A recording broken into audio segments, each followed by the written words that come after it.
Boa tarde a todos aí novamente. Pessoal, a internet aqui tá igual o Neymar, tá só caindo, tá certo? Igual o Neymar, só caindo. Mas a gente vai vencer essa batalha, tá certo? Boa tarde a todos aí novamente. Gisele, Carlos, já tá por aí. O Anderson tá com a gente aí. Rael também, gente boa, sempre tá com a gente aí. Sempre tá nos prestigiando e é uma honra, tá certo? A gente vai tentar aqui. Já é a segunda vez que caiu a internet, mas a gente vai continuar. Tá com áudio aí? Tá dando pra ouvir, pessoal? Tá sem áudio aí, Guiné? Tá com áudio? Tá dando pra ouvir? Dá só um alô aí se tiver dando pra ouvir. Se o áudio tiver. Foi falar no Leão, caiu a live. Certo, foi isso mesmo, viu? Vamos falar mais de Leão aqui não. Vamos falar só do Ceará. Estamos aqui no Esquenta. Mais tarde vou soltar logo aqui meu palpite. Vai ser 2-0 Ceará, tá certo? Vozão ali, o cavalinho do Vozão, ó, vibrando. Beleza? Mateusão. Beleza? Tá ok? M. Souza, beleza? Prazer, querida, joia. Vamos dar continuidade aqui, bora começar. Falou Estela. Que é isso, Rael? Que é isso, cara? Vai na onda do professor Ronaldo não, meu irmão. Ei, bora começar aqui, tá certo? O Pedro aí diz aí, depois da live tem recreio com Jogando Vozão. Com certeza, né, meu filho? Com certeza, Pedrão. Pessoal, legislação penal especial, esse é o tema, tá certo? Coloquei algumas questões aí no stories do Instagram pra gente estar desenvolvendo e ver o tema. Vamos lá. Coloquei a primeira questão, dizia o seguinte. Só verificar aqui. A primeira questão dizia o seguinte. Conforme... Só voltar aqui. Conforme a nova lei de abuso de autoridade, caso um delegado de polícia X instaure um inquérito policial em desfavor de Y, sem estar presente nenhum tipo de indício de prática de crime e sem dolo específico, o delegado estará cometendo crime de abuso de autoridade. E aí, senhores, existe essa previsão, esse tipo de penal aí, quando é instaurado, por exemplo, um inquérito policial contra determinada pessoa, sem que haja, por exemplo, indícios é o mínimo, é o rastro, o mínimo de lastro probatório para você acusar alguém de determinado fato. É o mínimo. São sinais, caminhos que aquela pessoa, por exemplo, fez determinado fato, e um fato é intitulado como infração penal, um ilícito penal. O mínimo, o rastro, sinais que aquela pessoa realmente cometeu determinado crime.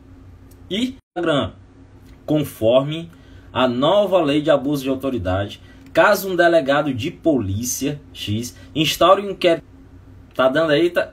Voltou? Voltou agora? Pessoal, você bacana aqui. Coloquei no 4G, viu?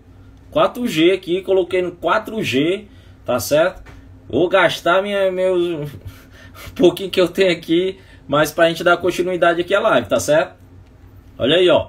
Conforme a nova lei de abuso de autoridade, caso um delegado de polícia X instaure um inquérito policial em desfavor de Y, sem... Olha só as palavras-chave que a questão te dá. Sem estar presente nenhum tipo de indício da prática de crime e sem dolo específico, o delegado estará cometendo crime de abuso de autoridade. E aí, senhor, nessas hipóteses, direto ao ponto, a questão está certa ou a questão está errada? Senhores, eu vou dizer aqui, a questão está errada.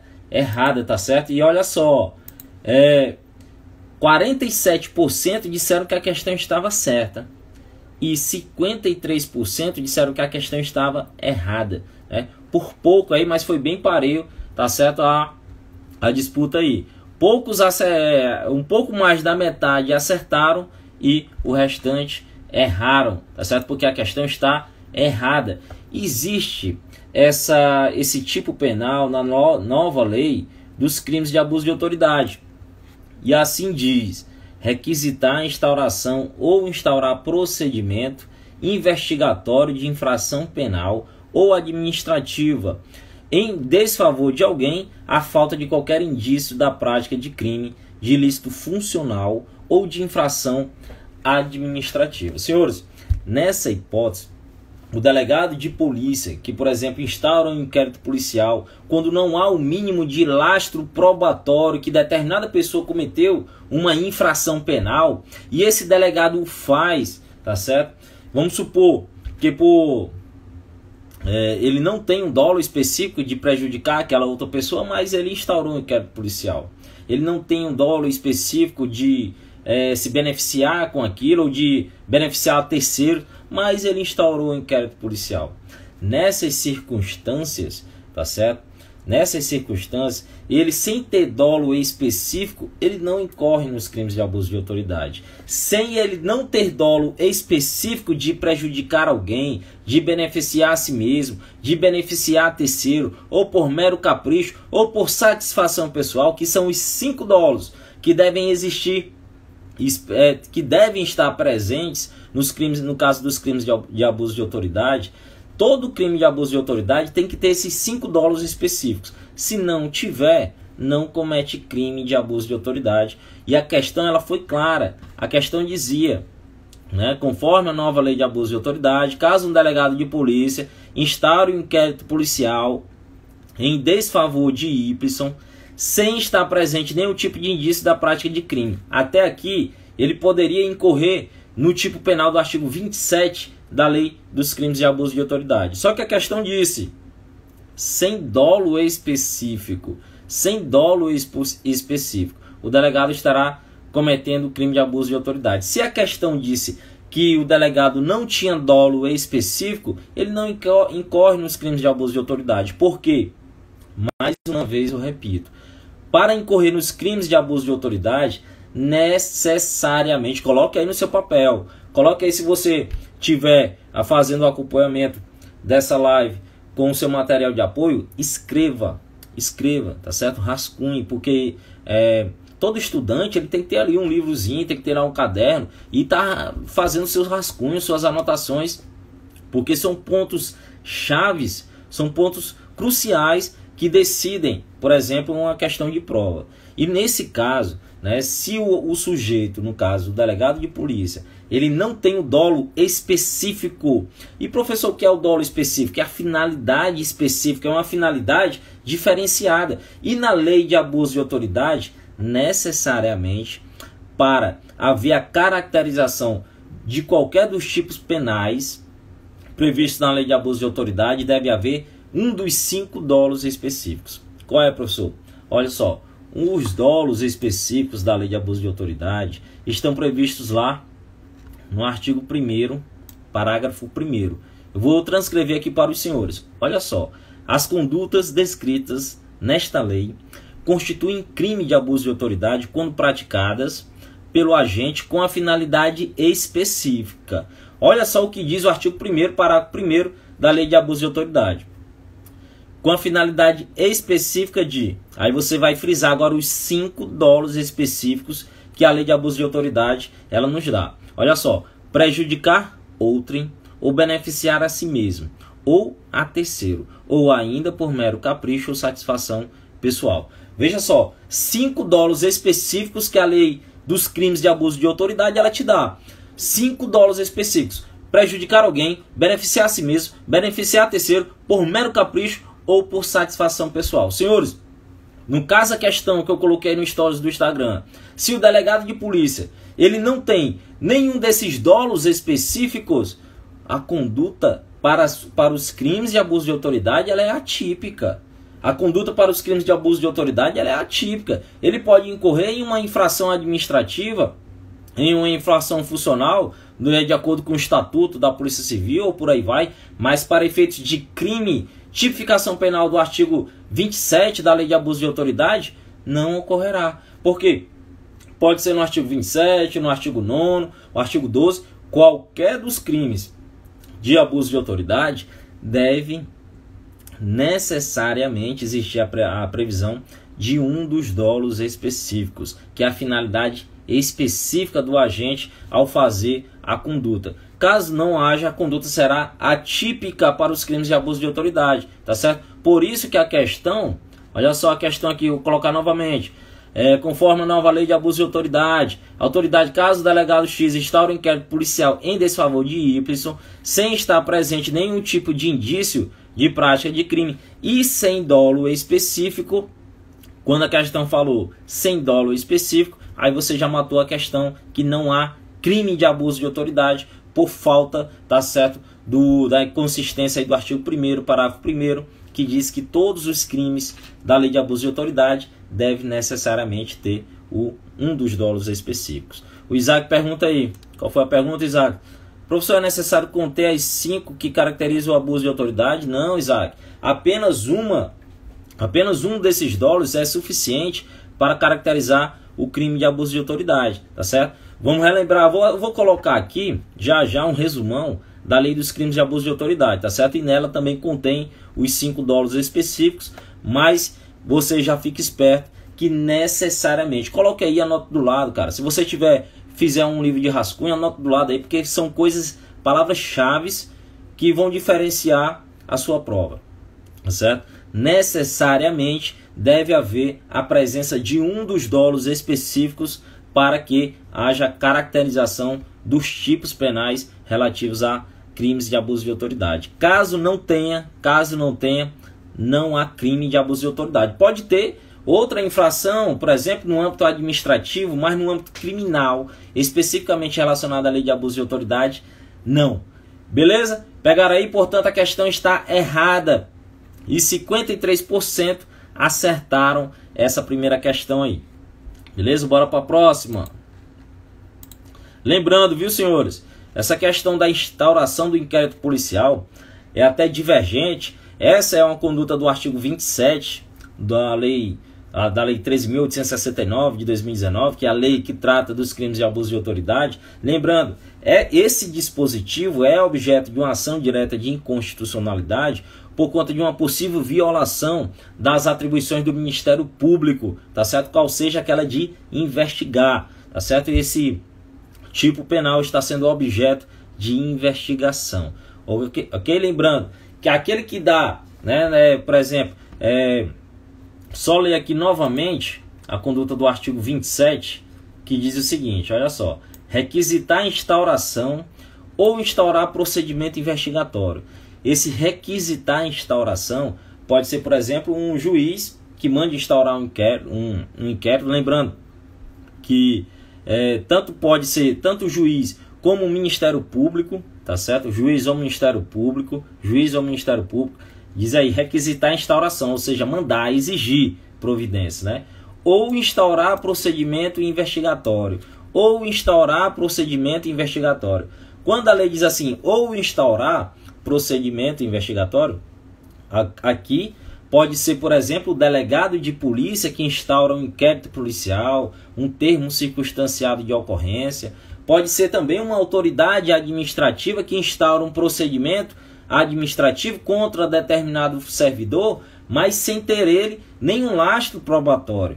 E se ele tiver um dos dólares específicos previsto na lei de autoridade, por exemplo, se ele instaurar um procedimento administrativo disciplinar, por mero capricho, porque ele tem algo contra determinado servidor, aquilo pode ser um tipo penal do artigo 27 da lei de abuso de autoridade, tá certo? Se for por mero capricho, ou com a intenção de beneficiar a si mesmo, ou beneficiar terceiro, ou por satisfação pessoal, ou pelo simples fato de prejudicar a pessoa, e ele faça ali a instauração de um procedimento administrativo, isso pode ser um crime aqui tipificado no artigo 27 da lei de abuso de autoridade. Só lembrando, tá certo, que esse tipo de investigação ele pode ser penal ou administrativa, em penal no caso por exemplo, de um inquérito policial, ou administrativa no caso de um procedimento administrativo disciplinar em desfavor de determinado servidor.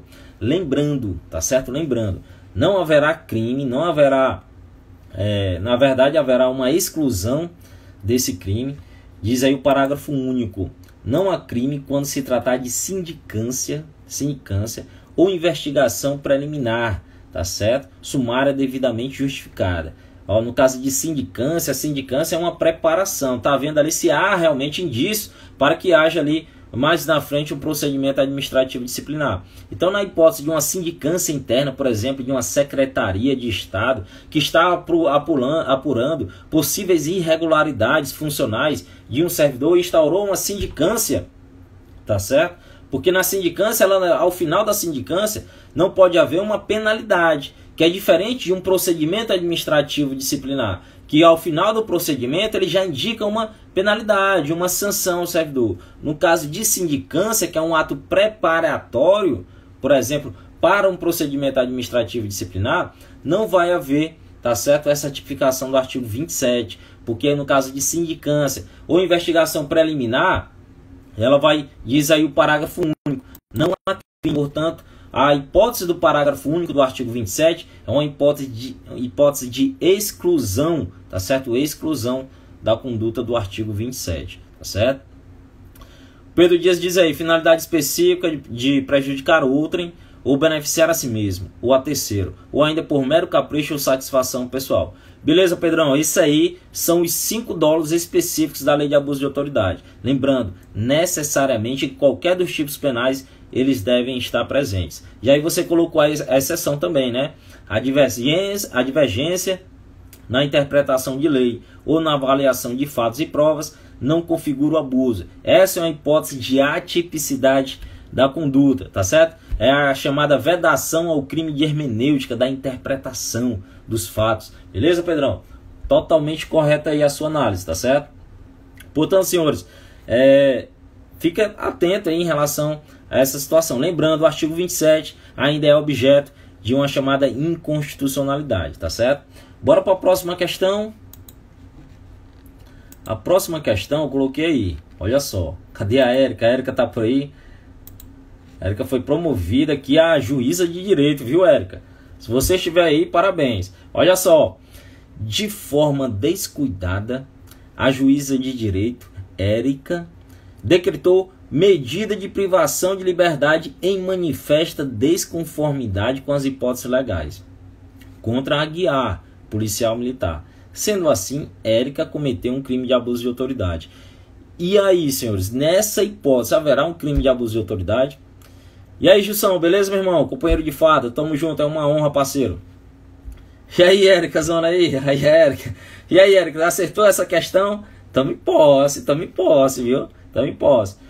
De forma descuidada, Érica, né, juíza de direito, decretou medida de privação de liberdade em manifesta desconformidade com as hipóteses legais contra a Aguiar, policial militar. Sendo assim, Érica cometeu um crime de abuso de autoridade. E aí, senhores, nessa situação, Érica é uma juíza de direito, uma agente pública. Os crimes de abuso de autoridade, eles têm como objeto principal os agentes públicos. Porém, né, se existe a hipótese do particular também responder por crime de abuso de autoridade, né, na situação em que houver coautoria ou participação. Lembrando, o particular só responde por crime de abuso de autoridade em coautoria ou participação, devendo ele saber que está atuando juntamente com um agente público, tá certo? Com um agente público. Se ele não souber que está atuando juntamente com um agente público, ele não pode responder por esse tipo de crime, tá certo? Mas nessa hipótese, Érica cometeu um crime de abuso de autoridade, certo ou errado? Certo ou errado? Lembre-se, Érica, coloquei lá no início da questão, Érica agiu de forma descuidada.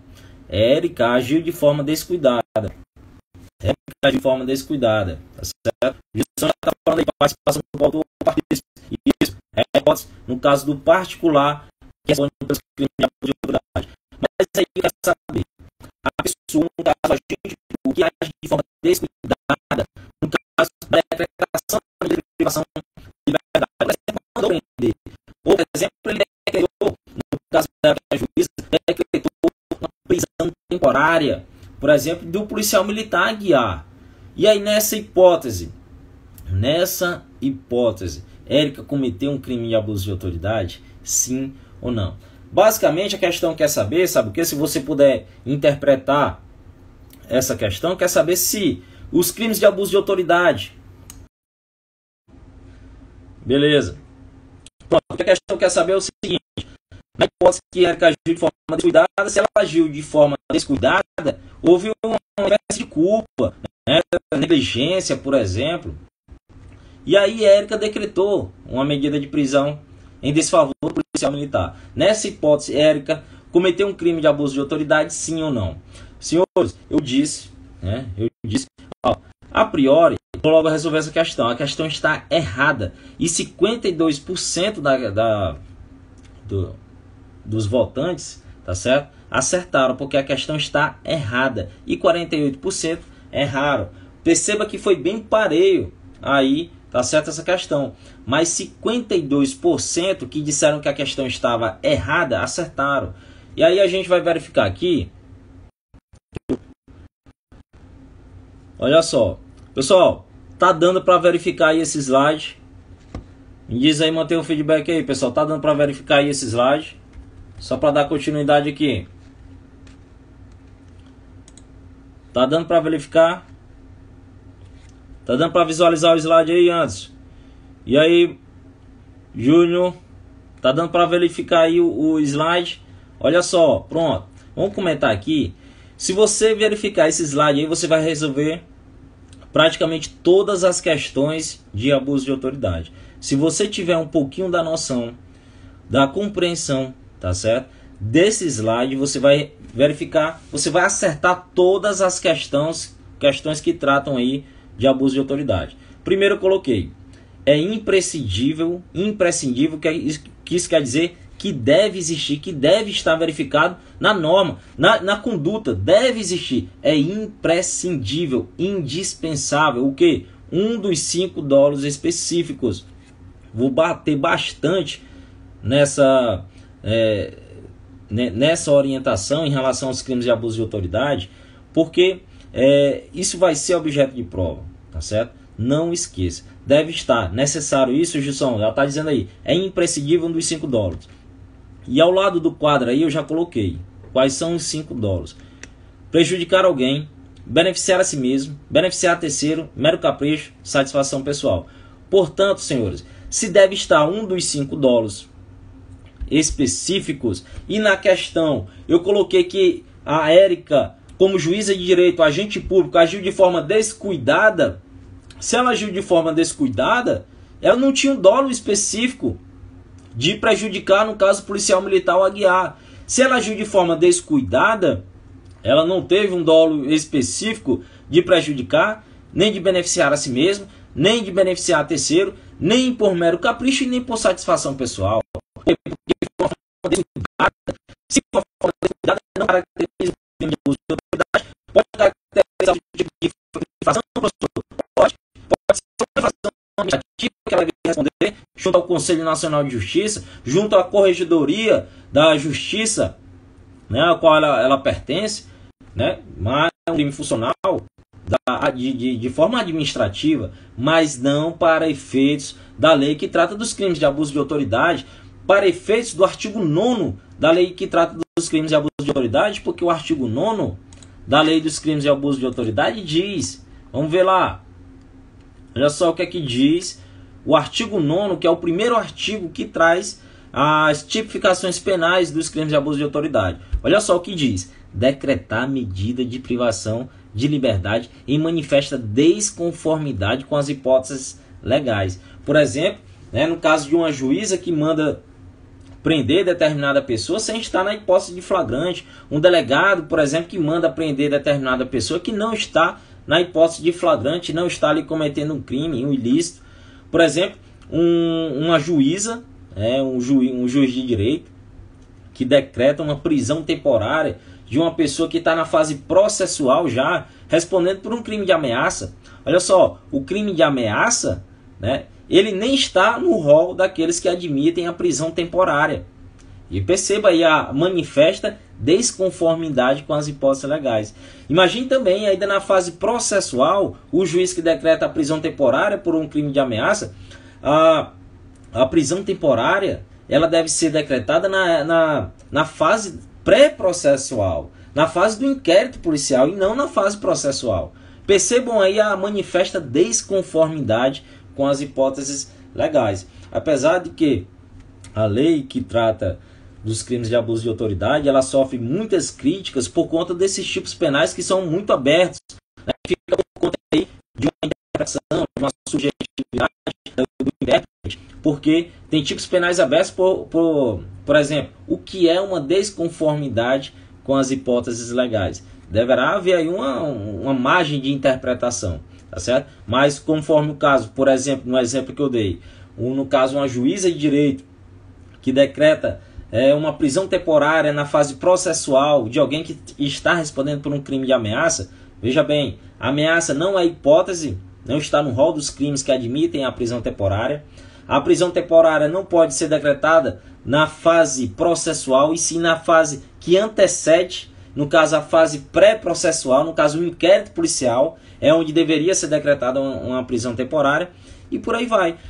O delegado que manda, por exemplo, prender um sujeito que não está em flagrante delito, eles podem responder nessas hipóteses pelo artigo 9º da lei que trata dos crimes de abuso de autoridade, tá certo? Artigo 9º que trata da lei dos crimes de abuso de autoridade. Só que, como eu disse, aquele quadro lá é fundamental. Esse quadro é fundamental. Por quê? Porque é imprescindível um dos 5 dólares específicos. É imprescindível, tem que existir, é necessário. E o que foi que eu coloquei logo no início da questão? De forma descuidada, olha só, de forma descuidada, que ela tem um dólar específico, a intenção de prejudicar, a intenção de beneficiar, ou a fiscalização de forma descuidada, um desleixo, né? A juíza de direito Érica decretou, no caso, medida de liberdade para prender o comandante aí, o Aguiar, certo? Policial militar, e Érica, nessa hipótese, ela não cometeu ali, não está caracterizado um crime de abuso de autoridade, e sim pode ser considerado uma infração administrativa que deve ser apurado pela Corregedoria de Justiça. Mas para efeitos de crime de abuso de autoridade, não. Por que, Érica? Porque tem que ter o dolo, ó. Olha só a intenção, cara. A intenção, não esqueça. Não existe. Coloquei aqui no... Olha só. Logo abaixo aí, eu coloquei, né? Não existe, tá certo? Ó, inexistência de crime culposo na lei. Leiam aí, ó. Inexistência de crime culposo na lei. Grande Aguiar, entrou agora, né, Aguiar? Aguiar, beleza. A Érica acabou de lhe prender aí em manifesta desconformidade com as hipóteses legais, viu, Aguiar? E você deixou barato. E aí, Aguiar? Érica acabou de lhe prender aí em manifesta desconformidade com as hipóteses legais. E aí, cometeu um crime de abuso de autoridade? Perdeu essa aí, comandante. Viu? Érica, tá certo? Isso, Érica falou agora. Precisa de dolo, precisa de intenção. E o que é o dolo? O que é o dolo, grande Aguiar? O dolo é a junção da intenção. Intenção mais a consciência de querer cometer algo. Se Érica agiu de forma descuidadosa, né? Descuidar é um desleixo, por exemplo, ela não vai ser inserida aí no crime de abuso de autoridade. Como eu disse, pode existir outra infração administrativa que, por meio da Corregedoria do Tribunal de Justiça, do Conselho Nacional de Justiça, vai haver a apuração devida, tá certo? Apuração devida. Pessoal, só para a gente verificar aí outras características da lei de abuso de autoridade, você fixando aí esse quadro, tá certo? Que tá tudo no slide aí, você resolve qualquer questão da lei de abuso de autoridade. Olha só, vedação do crime de hermenêutica, interpretação, tá certo? O artigo 2º diz: a divergência na interpretação da lei ou na avaliação de fatos e provas não configura abuso de autoridade. Olha só, no que tange aos crimes de abuso de autoridade, existe a chamada vedação ao crime de hermenêutica. O que é isso, professor? Meu amigo, em toda a interpretação, principalmente dos tipos penais, existe uma certa dose de subjetividade da análise do intérprete. Por exemplo, o direito não é matemática. Você vê muitas vezes, por exemplo, o próprio Supremo Tribunal Federal, que é o guardião das leis, né, da Constituição Federal. Muitas vezes o plenário do STF 4 votam a favor de determinado tema, existência de um crime, por exemplo, e 3 votam contrariamente. Houve o que ali? Uma divergência de interpretação. E no direito é assim. No direito é assim, não tem para onde correr. Muitas vezes determinado crime, o delegado acha que não deveria ser aplicado o princípio da insignificância, e quando chega no promotor, o promotor já entende que deveria, e por aí vai, ou vice-versa. Pode ser que o promotor de justiça ofereça uma denúncia por conta que não tem interpretado que não houve, no caso concreto, a aplicação do princípio da insignificância, por exemplo, de um furto de pequeno valor, sem violência. Só que quando chegou no juiz, o juiz desconsiderou aquela denúncia, rejeitou aquela denúncia, porque entendeu que o fato seria ativo por conta da aplicação do princípio da insignificância. No caso, o promotor que ofereceu a denúncia, deveria o promotor, no caso, ser responsabilizado por um crime de abuso de autoridade? Não, é isso que o artigo 2º da Lei dos Crimes de Abuso de Autoridade,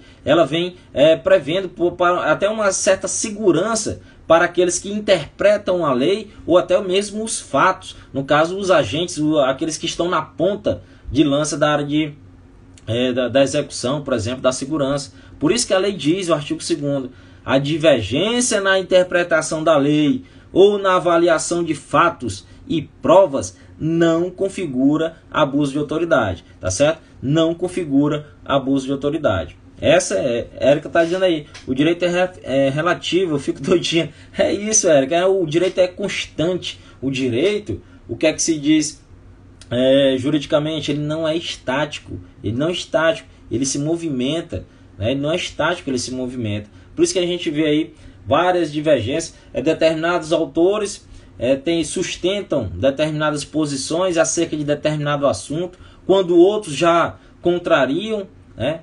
E por aí vai. O princípio da insignificância é um exemplo claro, né? Exemplo claro que para determinados fatos pode ser que um operador do direito aplique, no caso um juiz ou um delegado, e pode ser que o próprio juiz também ele não considere o princípio da insignificância em determinadas outras situações. Por isso que o direito é muito subjetivo realmente, ele não é estático, ele é dinâmico, ele se move, né? E por conta disso, existe essa previsão da vedação ao crime de hermenêutica, que seria o chamado crime de interpretação, tanto da lei como também na avaliação dos fatos e provas, ok? Grande Abreu, beleza, meu irmão? Show aí, obrigado, meu irmão, tamo junto, beleza? E aí, grande Claudizão, já diz aí, direito não é absoluto. Isso mesmo, isso mesmo. Vamos continuar aqui, ó, olha só. Olha só aí, em relação ainda à lei dos crimes hediondos. Com base nesse resumão aí, você resolve qualquer tipo de questões relacionadas à lei dos crimes de abuso de autoridade. Dando continuidade, olha só. Inexistência de crime culposo. Inexistência de crime culposo. Você não vai haver... Na verdade é o seguinte. Se determinada questão te der lá um exemplo e disser que aquela conduta relacionada aos crimes de abuso de autoridade foi por negligência, foi por imprudência, foi por imperícia, você já sabe que não houve um crime de abuso de autoridade. Por quê? Porque o crime tem que ser o quê? Intencional. Intencional. Um dos 5 dólares específicos devem estar demonstrados, tá certo? Na questão. E até mesmo na prática, pessoal, olha só a prática. Teve muitos agentes públicos, quando saiu aí a nova lei que trata dos crimes de abuso de autoridade, né? Muitos agentes públicos ficaram muito receosos, porque qualquer coisa que se fizer agora tem a lei dos crimes de abuso de autoridade, e muitos ficavam até receosos em fazer determinadas condutas, mas não é bem assim. Olha só, para o agente público ser responsabilizado por crimes da lei de abuso de autoridade, o que deve existir? O promotor, por exemplo, ao oferecer a denúncia, o Ministério Público, ao oferecer a denúncia, o órgão acusador, ao oferecer a denúncia, deve comprovar um dos 5 dólares específicos. E, meu amigo, vou dizer, para comprovar na conduta do agente um dos 5 dólares específicos que ele realmente quis prejudicar alguém, que ele realmente quis beneficiar a si mesmo, que ele realmente quis beneficiar terceiro, ou que foi mero capricho ou satisfação pessoal, na prática não é fácil. Na prática não é fácil. Tá certo? Por quê? Porque basta o agente dizer que ele não sabia. Se ele disser que não sabia, que ele não tinha uma divergência em relação àquela interpretação, já não haverá crime. Isso aí o artigo 2º. A divergência na interpretação da lei ou na avaliação dos fatos e provas não configura crime de abuso de autoridade. Isso aqui é prato cheio para a defesa. Um bom advogado, ele tira muitos crimes aí de abuso de autoridade de letra, né, de seus clientes, por exemplo, tá certo? Na prática é muito difícil, comprovar esse dolo específico, tá certo? Vai ser muito difícil. Portanto, não é tão fácil você ver alguém responder por um crime de abuso de autoridade, porque aquele que acusa deve demonstrar peremptoriamente que houve a existência de um dos 5 dólares específicos. Claudiozão já pergunta aí, só o agente público pode cometer crime de abuso de autoridade? Em regra, a lei de abuso de autoridade foi feita para quem, Claudiozão? Para quem tem autoridade, para os agentes públicos. Porém, a gente sabe que toda regra tem uma exceção. E os particulares, e essa aqui eu já falei aqui, viu, Claudiozão? É porque você chegou atrasado, você tá igual o Rubinho Barrichello. Você chegou atrasado hoje, beleza? Os particulares, eles podem responder pelos crimes de abuso de autoridade, mesmo eles não sendo autoridades, mas quando eles atuam em coautoria ou participação juntamente com o agente público, eles podem responder pelos crimes de abuso de autoridade. Mas é importante que se diga, ele deve saber que está agindo com o agente público e em nenhuma hipótese ele responde pelos crimes de abuso de autoridade se ele não estiver com um agente público, tá certo? Beleza, Claudiozão? É isso aí. Pedrão diz aí, sujeitos do crime, servidor público, militar ou pessoas equiparadas, membro do legislativo, do executivo, judiciário, ministério público, tribunais ou conselho de contas. Beleza.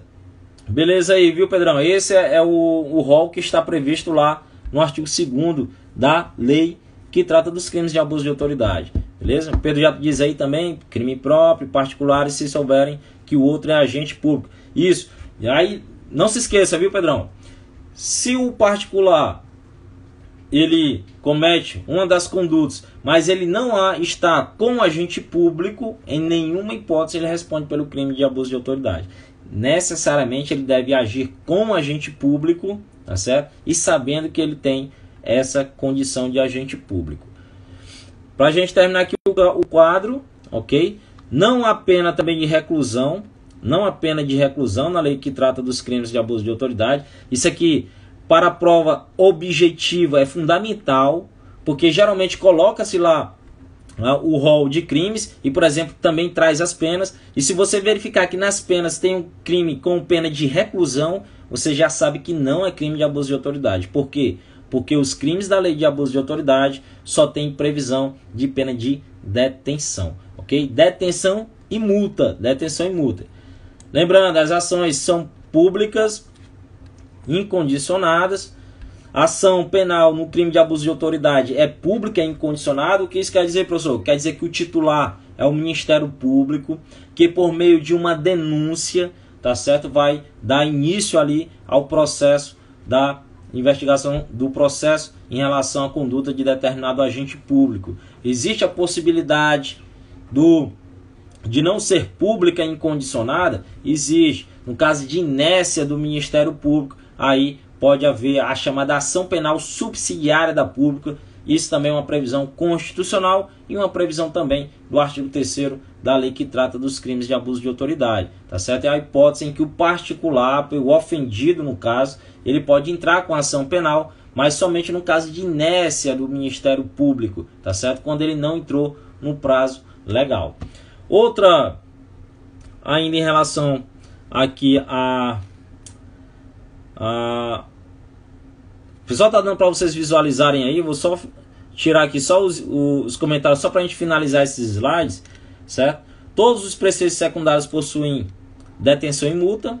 As ações penais são públicas e incondicionadas, mas há a previsão também da ação penal subsidiária, hipótese em que o ofendido, a vítima, ela pode entrar, tá certo, com a ação penal.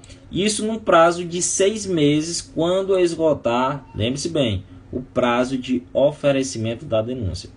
Os efeitos da condenação não são automáticos, com exceção da obrigação de indenizar o dano, e as penas restritivas de direito substituem as penas restritivas de liberdade nos crimes de abuso de autoridade.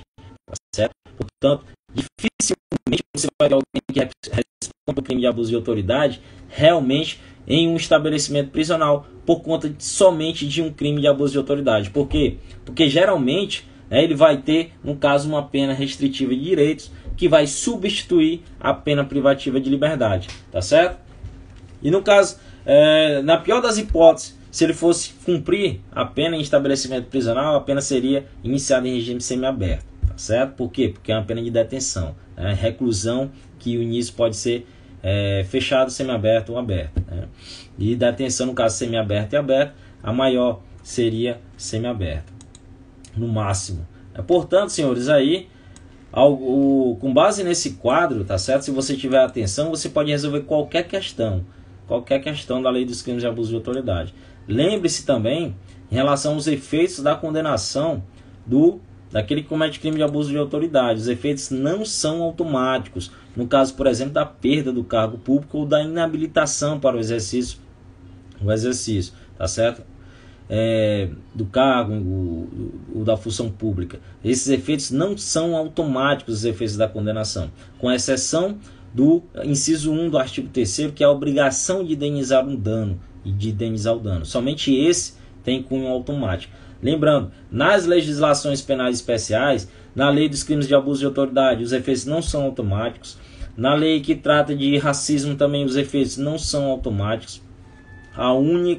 As duas únicas que têm como efeitos automáticos da condenação, por exemplo, a perda do cargo público, é nos crimes de tortura e também nos crimes de organização criminosa. Os efeitos penais são automáticos. Na lei de tortura, na lei de abuso de autoridade, não são automáticos, tá certo? Beleza, pessoal? Beleza? Vamos lá. Deixa eu ver aqui. Vamos para a próxima questão. Mais alguma dúvida aí referente à parte dos crimes de abuso de autoridade? Alguém quer falar mais alguma coisa a respeito dos crimes de abuso de autoridade? Alguma situação, senhores? O Douglas fala aí, professor, tem uma ressalva, artigo 41, a pena de detenção. Não. Sim, Douglas, tem essa ressalva, tá certo? Mas é uma ressalva que está, apesar de estar na lei dos crimes de abuso de autoridade, mas é uma alteração, na verdade, do artigo 10, né, da lei de interceptação telefônica, mas realmente, para todos os efeitos, existe essa ressalva no artigo 41, tá certo? Que é relacionado lá à interceptação telefônica, né? No caso, quem realiza sem autorização judicial a interceptação telefônica. Perfeito aí, viu, Douglas? A Dani diz aí, professor, por favor, explica a aplicação de GCRIM nos crimes com detenção de GCRIM, penas até 2 anos, né, Dani? Penas até 2 anos, GCRIM, né, Juizado Especial Criminal, que são consideradas penas de menor potencial ofensivo, né, e tem lá vários substitutos, vários benefícios que podem ser dados a esse tipo de pessoa.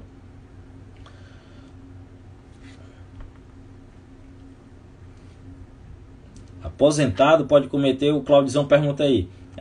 Aposentado não, porque ele perde o vínculo funcional, né? Perde o vínculo com o Estado, tá certo? Deve existir o vínculo funcional. Por exemplo, se estiver de férias, pode cometer o crime. Se estiver licenciado, pode cometer o crime de abuso de autoridade, tá certo? Agora, se estiver aposentado, se tiver sido exonerado, se tiver sido demitido, aí já não incorre no crime, beleza? Pessoal, outra questão que eu havia colocado, deixa eu botar aqui, a outra questão é sobre a lei de organização criminosa, que é a lei 12.850 de 2013. Coloquei aí, ó, tá? Essa questão tá no stories do Instagram, beleza? Lei de organizações criminosas, vamos lá, é circunstância elementar da organização criminosa a estrutura ordenada, caracterizada pela divisão formal de tarefas entre os membros da sociedade criminosa. E aí, certo ou errado? Certo ou errado? Vou ler aqui novamente, mas essa questão está no stories do Instagram, tá certo? Não vou botar aqui porque eu esqueci de bater o print e colocar aqui para a gente verificar. Mas diz assim, a questão que está também dos meus 52 vezes. Diz aí, é circunstância organização criminosa a estrutura ordenada, caracterizada pela divisão formal de tarefas entre os membros da sociedade criminosa. E aí, certo ou errado? Disseram certo 53% e disseram errado 47%. Aqueles que disseram errado acertaram. Aqueles que disseram errado acertaram. E no caso aqui, a menor porcentagem. Portanto, veja bem. Olha só, se você acertou, parabéns. Se você errou, você não erra mais. A questão está errada aqui por conta da divisão de tarefas, né? Estrutura ordenada, caracterizada pela divisão formal. Não precisa formalidade para caracterizar o conceito do artigo 1º da Lei dos Crimes, da lei que trata dos crimes de organização criminosa. Não precisa essa formalidade. Basta a informalidade. Ainda que informal, se caracteriza para os crimes dessa natureza, tá certo? Portanto, 53% na verdade erraram a questão. 47% acertaram. Aí você já identifica os possíveis pontos fracos e, por exemplo, você já vai verificando a questão da concorrência, né? Um detalhezinho, olha só, foi trocado na questão o formal pelo informal. E isso também faz uma grande diferença na tipificação penal, pessoal. Entendeu? A questão dizia: é circunstância elementar da organização criminosa a estrutura ordenada. Sim. Caracterizada pela divisão formal de tarefas. Não. A caracterização das tarefas, ainda que informal, essa divisão de tarefas pode existir, né? No caso, aquele que faz a logística pode estar no papel, não. Geralmente as organizações criminosas, ela tem umas que tem até estrutura de empresa, né? Mas tem outras que tem, não precisa da formalidade, mas dá para você identificar quem é o 01, quem é o 02, quem é o 03, quem é o cabeça, quem é aquele que faz o trabalho mais sujo, quem é o cabeça, quem é aquele que cuida ali das finanças, quem é o cabeça, quem é aquele que cuida ali do marketing. Inclusive tem até um marketing das organizações criminosas, né? Muitas vezes a gente vê os salves que às vezes são dados, aí, inventaram até isso por meio de WhatsApp, o salve de uma determinada organização criminosa em relação a determinado fato. Existe por trás de uma organização criminosa toda uma divisão de tarefas. E ela pode existir tanto de uma forma formal, até no papel, como de uma forma informal, né? Claro, geralmente é assim, informal, tá certo? Vamos só verificar essas características de uma organização criminosa. As características da organização criminosa, a gente verifica aí o conceito, que também se relaciona com as características, no artigo 1º, parágrafo 1º, da própria Lei 12.850 de 2013. Olha só, a primeira característica que se inclui aí no conceito de organização criminosa: a associação de 4 ou mais pessoas. A associação de 4 ou mais pessoas. Guerreiros, a lei de organização criminosa é um conhecido chamado de concurso necessário. É um crime de concurso necessário. Necessariamente deve haver tantos agentes para a caracterização desse tipo de crime. E no caso de organização criminosa são 4. Existem vários tipos de crime na legislação que são considerados de concurso necessário. Nós temos a associação para tráfico, que existe no mínimo 2. Nós temos a associação criminosa do artigo 288 do Código Penal, que exige no mínimo 3. E nós temos a organização criminosa, que da Lei 12.850 de 2013, que exige no mínimo 4. Existe outro ainda, que no caso é a associação para crimes de genocídio, que também exige 4. Tá certo? Então são crimes que, para a sua caracterização, devem existir tantos agentes. No caso da Lei de Organização Criminosa, são exigidos 4 agentes ou mais, para a caracterização de uma organização criminosa. Lembrando, quero saber aqui, viu, Pedrão? Se tivermos 3 agentes com todas as outras características da organização criminosa, mas tivermos 3, e os 3 estão agindo com uma pessoa que é de menor, vamos supor uma criança de 11 anos, totalizando 4, só que nós temos 3 adultos maiores imputáveis e temos uma criança menor inimputável. Nessas circunstâncias, totalizando 4 pessoas, 3 imputáveis e uma inimputável. Nessas circunstâncias, haverá a caracterização dos 4 para a responsabilidade da lei dos crimes de organização criminosa. E aí, criança, por exemplo, o número para ter 4, 3 imputáveis, no caso maiores incapazes, e um inimputável, menor e incapaz. Nessa circunstância, caracteriza o crime de organização criminosa com os 4 agentes aí necessários. E aí, pessoal? E aí, Pedrão? E aí, responde aí. O Matheus já está dizendo aí errado. O Matheus já está dizendo que não considera, né? Tem que ter 4 adultos, tem que ter 4 pessoas capazes. É isso, Matheus? A Dani já discordou. A Dani já está interpretando diferente. Já disse que caracteriza o crime de abuso de autoridade. O Pedrão já diz aí, não, associação com aumento de pena. Dúvida? E aí, Pedrão? Vamos tirar essa dúvida. Será associação com aumento de pena? Senhores, nesse caso, tá certo? Embora tenha ali um inimputável, vai haver 4 pessoas. E 4 pessoas, considerando inclusive o inimputável, caracteriza, tá aí o Claudizão, tá aí, já tá matando a charada. Caracteriza crime de organização criminosa. Tá certo? Ainda haverá aí a circunstância que vai aumentar a pena, mas há sim um crime de organização criminosa, apesar de ser 3 imputáveis mais um inimputável, tá certo? Mas há 4 pessoas, portanto, crime de organização criminosa. Portanto, a associação de 4 ou mais pessoas, vamos ver aqui outro. Estrutura ordenada. Olha só, a estrutura ordenada ela pressupõe hierarquia. Estrutura ordenada pressupõe hierarquia juntamente, que é fruto da divisão de tarefas. Estrutura ordenada, se você tiver com seu material, você pode colocar do lado. Estrutura ordenada, aí você faz um traço, aí você ponta aí hierarquia, que é para você se lembrar. Que muitas vezes a questão, ela até silencia em relação à estrutura ordenada, mas ela vem só com o sinônimo, sabe o que? Hierarquia. E aí você fica tão ali, né, robotizado em relação à estrutura ordenada, que não se liga que hierarquia a doutrina utiliza como sinônimo de estrutura ordenada. Certo? Então coloque aí do lado estrutura ordenada, que pressupõe hierarquia, né? O 01, o 02, 03. Por exemplo, na prática, em relação ao crime organizado, primeiro comando da capital, como deveria estar na instituição, muitas delas, por exemplo, você tem o conselho deliberativo, que são aqueles que realmente dão a voz, tá certo?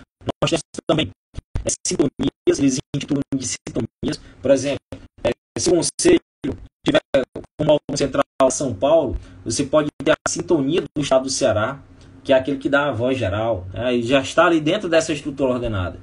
Em estabelecimentos penais, por exemplo, você pode ter o sintonia de determinado estabelecimento, que é um sintonia regional, assim dizer, e tem a sintonia geral, por exemplo, de todos os estabelecimentos, né, prisionais. Isso é uma estrutura ordenada que, infelizmente, aí as organizações criminosas elas podem ter como característica, tá certo? Os sintonias. Então aquela pessoa que trabalha no financeiro, aquela pessoa que trabalha na logística de, por exemplo, fazer a corrupção com outros agentes públicos para a prática de outros crimes. Tipo penal misto, né? Vários verbos. Isso. Então, as organizações criminosas, ela tem essa característica de ter uma estrutura ordenada que pressupõe hierarquia, né? Tendo ali aquele que manda, aquele que obedece, aquele que manda, aquele que executa, um conselho deliberativo para julgar, por exemplo, outros, um conselho deliberativo de organização criminosa que vai, por exemplo, inclusive os tribunais do crime, eles julgam os próprios componentes, né? Existe regras próprias daqueles que compõem esse tipo de organização criminosa. Por exemplo, em estabelecimentos penais,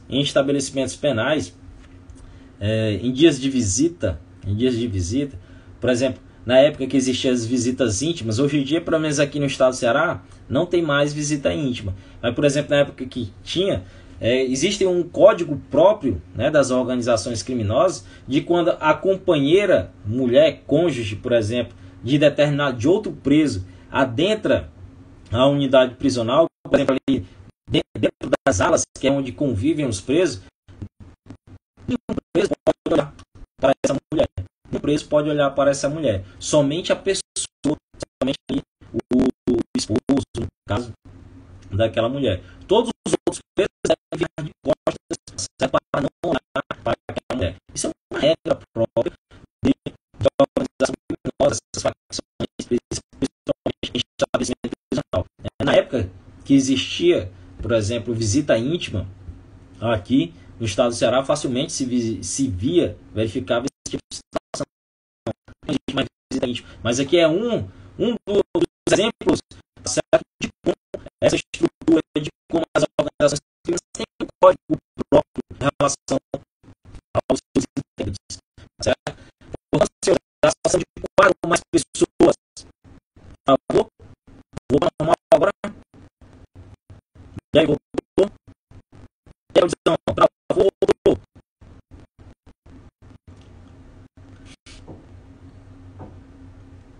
Travou ou voltou? E aí, pessoal? Caiu? Tá travando?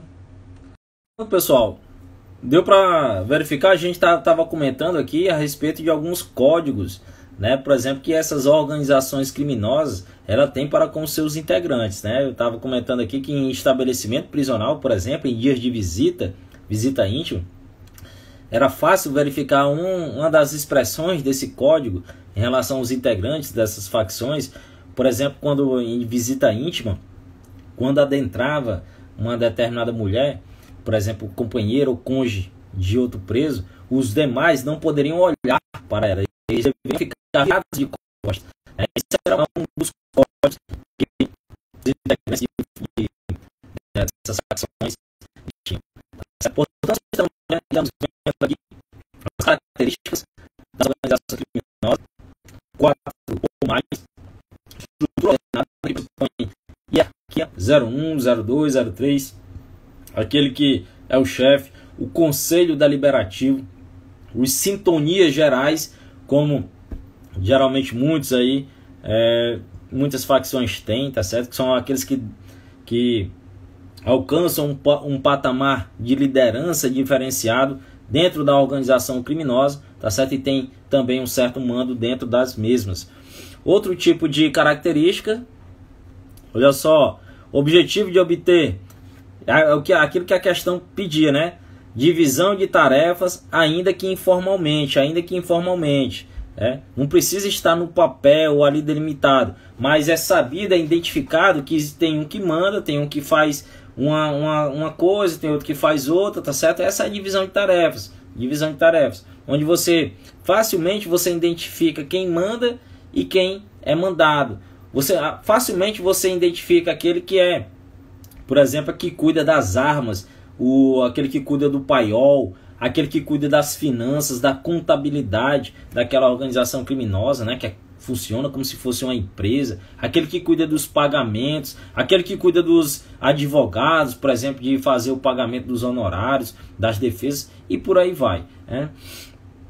Outra característica relacionada ao objetivo de obter direta ou indiretamente vantagem de qualquer natureza. Olha só, vantagem de qualquer natureza, seja ela patrimonial, tá certo? Econômica, sexual, política, qualquer tipo de vantagem. Se a lei não explicitou, tá certo? Se a lei ela não definiu, então é qualquer tipo de vantagem. Patrimonial, econômica, sexual, de poder, política, qualquer tipo de vantagem, tá certo? Portanto, não se limita. Outra característica dizia aí, olha lá, característica, o item 5. Prática de infrações penais cujas penas máximas sejam superiores a 4 anos. Olha só, prática de infrações penais cujas penas máximas sejam superiores a 4 anos. Ou seja, na prática das organizações criminosas, deve estar presente todos esses requisitos que estamos falando. E as penas aos quais estão sendo cometidos os crimes pelos integrantes das organizações criminosas devem ser superiores a 4 anos ou mais. Ou seja, nem pode ser igual a 4 anos, nem pode ser menos de 4 anos, tá certo? Nem pode ser igual ou menos de 4 anos.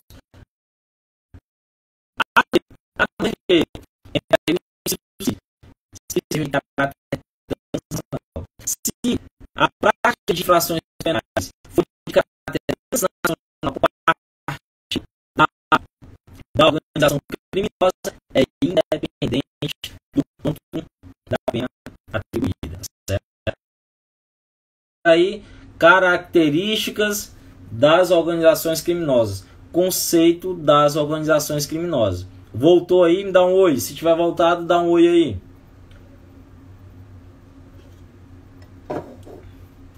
E aí, pessoal, deu certo? Voltou agora? E aí, Douglas? Luciano? Beleza, Douglas? Portanto, só para finalizar, e você não esquecer mais, não esquece mais, tá certo? Conceito de organização criminosa, olha lá. Inciso, aí tem associação de 4 ou mais pessoas. Professor, se uma delas for criança, inclui no número aí de 4 para a organização criminosa, ou 5, inclui sim. Estrutura ordenada. Estrutura ordenada pressupõe o quê? Hierarquia, o 01, 02, 03, o chefe, o conselho, o sintonia. O divisão de tarefas, ainda que informalmente. Estrutura ordenada, divisão de tarefas. Vantagem de qualquer natureza. Vantagem de qualquer natureza. Sexual, patrimonial, econômica, política, poder. Qualquer tipo. Prática de infrações penais cujas penas máximas sejam superiores a 4 anos. Olha só, as infrações devem ser superiores a 4 anos se não forem de caráter transnacional, tá certo? Devem ser superiores a 4 anos. Se for igual a 4 anos, não é organização criminosa. Se for menor que 4 anos, não é organização criminosa. Tem que ser o quê? Superior a 4 anos. Mas se a infração penal for de caráter transnacional, ou seja, por exemplo, envolve Brasil, Paraguai, envolve Brasil, Bolívia, Brasil, Estados Unidos, Brasil, México, caracterizando aí uma transposição de fronteiras, tá certo? Aí não precisa a questão aí do quanto da pena. Pode ser até menor a infração penal, no caso 2 anos, 1 ano, 3 anos, menor que 4. Mas se for caráter transnacional, inclui-se também como uma organização criminosa, beleza? Ufa, beleza, senhores? Vimos aí, portanto, hoje questões relacionadas à lei que trata dos crimes de abuso de autoridade e vimos também o início da parte do conceito de organização criminosa. Muita atenção em relação a conceitos. Conceito de organização criminosa sempre cai. O que foi que eu coloquei aí na pergunta do Instagram relacionada aí ao conceito de organização criminosa? Estava realmente falando sobre o conceito, né? Diz aí a questão, é circunstância elementar da organização criminosa a estrutura ordenada. A gente viu que é estrutura ordenada, que pressupõe hierarquia, caracterizada pela divisão formal de tarefas entre os membros. Não, né? Isso que deixou a questão errada. Pode ser formal, mas pode ser também informal, tá certo? É isso que diz o artigo 1º, parágrafo 1º da lei de organização criminosa. Beleza, pessoal? Tudo jóia? Pessoal, se você tiver gostado, comenta aí, tá certo? Pode comentar na própria live. Vou deixar salvo aí, tá certo? Aí, bom, aí o papel pra gente manter uma maior constância em relação a essa live. Acho que fica bacana, tá certo? A gente ter essa interação. Não importa o dia, não importa a gente tá aqui no sábado, entra na verdade pro jogo do Vozão, se preparando aí pro jogo do Vozão. Na outra vez, quase que eu acertava o placar, disse 3-0, hoje vai ser 2-0. Já vocês vão ver. Beleza? Então, ficou bom aí, tá certo? O feedback de todos. Fico grato aí, a gente vai marcar outros aí, depois a gente interage. Sigam aí o Claudiozão, ó, o pessoal que vai fazer Polícia Militar, tem muitas dicas lá de Direito Penal também. Grande Cláudio aí está se destacando, o professor Cláudio está se fazendo presente aqui, mas tem muito conhecimento e a gente vai fazer novamente outras coisas. Olha o